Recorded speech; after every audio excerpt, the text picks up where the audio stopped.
Good day and welcome back to another DBZ Dokkan battle video. In this video we're going to be taking a look at the Strength Super Saiyan 3 Goku.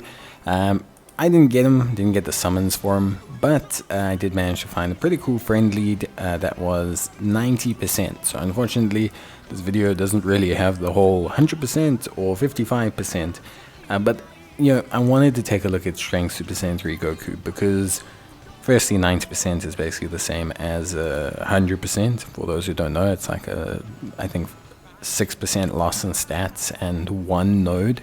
But for me, like, Super Saiyan 3 Goku is a really interesting character. Him and Hirudegan, I think, are really, really awesome. And I wanted to take a look at them as soon as possible because I think they are excellent choices that players shouldn't disregard because they are some really powerful stuff.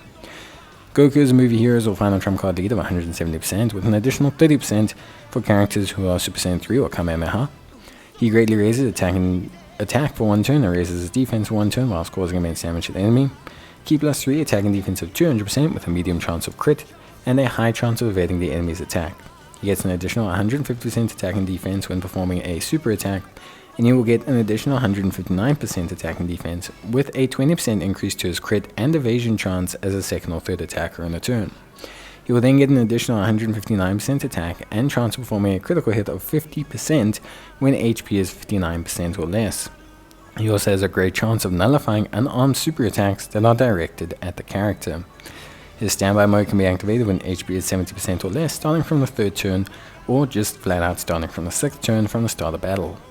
His standby mode is pretty interesting in that he is unable to attack, except for when his finish effect is activated.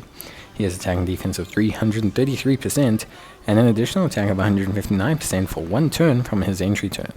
He has a great chance of evading the enemy's attack, and he also has an additional chance of evading the enemy's attack of 20% when HP is 59% or less, which totals to a 9% evasion. He can force the enemy's super attacks, he gives all allies key plus 3 and defense 59%, and he gets an additional 330% attack when his finish effect is activated, and within the same turn he will evade the enemy's attack, including super attack. His finish attack can be activated when the enemy launches a super attack against him, and it will massively raise his attack, nullify their super attack, counter them, and perform a guaranteed critical hit. If you combine all that with the fact that he has a crap ton of attack buffs, he basically does a huge, tremendous chunk of damage. Golden Warrior, Saiyan Warrior, Super Saiyan, Kamehameha, Ever in a Flash, Limit Breaking Form, Fierce Battle are his link sets. And he's on Super Saiyan 3, Pure Saiyans, Full Power, Movie Heroes, Goku's Family, Kamehameha, Final Trump Card, Turtle School, Master Evolution, Bond of Friendship, Accelerated Battle, Power Beyond, Super Saiyan Power, Bond of Parent and Child, and Earth Bred Fighters. Goku is very interesting. So to break it down super simply, Goku's a huge attacking force. You know, we're talking anywhere between, without factoring in his below 59% buff, anywhere between 10 to 13 million attack stats in his current state in the 2nd or 3rd slot with just a 30% support, which on its own is pretty good. When you factor in that thing that he has a 50% crit chance, that's pretty good. Then when you factor in he will also have 70% evasion in that 2nd or 3rd slot, then it's looking really good. Throw on top of that the fact that he has a great chance of nullifying unarmed super attacks, and Goku is, I don't want to say untouchable, but in events where he has evasion active, he's very, very strong. Remember also his starter turn defense of 170-180k dramatically goes up. Remember, he gets a first additional raise of 150% on super and then another 159% if he's in that 2nd slot. So not only does that kind of jump up quite dramatically to like 600-700k, but he also raises his defense on a super attack. So what that means is that Goku's defense will then go up even further, bringing him close to the 800k mark with around a 70% evasion chance, which for most defense, if you didn't know, is pretty good. In his standby mode, he's essentially untouchable, with a flatline 70% evasion rate and an additional 20% if HP is 59% or less, giving him an effective 90% evasion rate, which is really, really positive.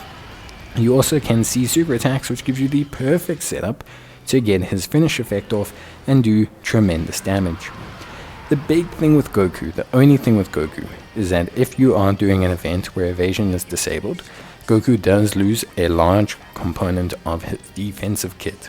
His starter turn defense of 170,000 although solid, isn't enough to really break the bank when you're looking at defense. And in terms of AoE events, if someone were to disable the evasion, Goku would take quite a significant chunk of damage. His after super defense is pretty solid, and so in most situations he's more than fine, especially for older content. But definitely if you disable evasion, there is a significant drop off in how Goku functions as a character. Defensively. Offensively, Goku remains an absolute force that is tremendous in pretty much all ways. His link set gives him a pretty good link set as well, with any Super Saiyan character pretty much. Golden Warrior, Saiyan Warrior Race, Super Saiyan, Kamehameha, Fierce Battle, all of these are fairly easy for him to activate, and Ki is not really a super duper like necessary function for him. So in this sense, Goku is amazing. Honestly speaking, I truly think Goku is one of the best offensive units of all time, at least right now in global, and I think his offensive output is comparatively super high. Even if you look at units like Goku Black, Kefla, Super Saiyan 3 Goku can hit up there with him. One thing I do like a lot about him, his standby mode is very effective. It's one of those cool modes whereby the function is pretty simple. It gives you a turn whereby he boosts the rest of your rotation's defense a little bit, just to help them get through it, but realistically, the standby skill is so that he can soak up any super attack you just don't want to take. The fact that he can foresee the super attack, set himself up, and cause huge damage to the opposition is something that's pretty amazing. In terms of link leveling, he doesn't gain a huge amount from link leveling. He gains some decent attack stats and things like that, but there's pretty much good value in link leveling. In terms of build, he's one of those units that truly does everything. I guess worst case scenario, you probably want to look at additionals, considering the fact that he has evasion at such a high level built in, and he also has crit at such a high level built in. Evasion doesn't feel necessary, and additionals feels like the best way to go.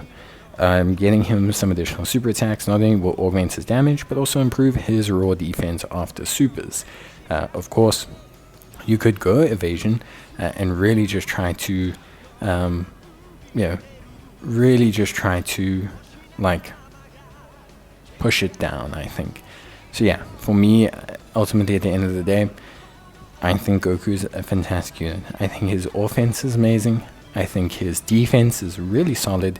I do think without evasion, the defense goes from being like A tier, A plus tier, to being like B tier. Because then you're reliant a lot on raw defense after super, which isn't bad. It's not like his raw defense is terrible. It's really quite good. But what tends to happen then is it does make him a bit vulnerable. But overall, I think he's great. What he actually really lacks is a linking partner. If we could get some kind of new Super Saiyan 3 Goku to really push him over the limit, I think it would be great. But he does have some really good Super Saiyan linking partners that can kind of make him tick. You know, Tech, Super Saiyan, Goku, etc. I think all really good stuff. So yeah, ultimately at the end of the day, I think it's a really, really straightforward like unit. I think he's fantastic. I think he's awesome. I think his leader skills, okay. I just think there's a lot of units that kind of cover what he's covering. But I think ultimately at the end of the day, he's really good. And if you got him, you should definitely enjoy him. He'll carry you through a lot of content. Bye.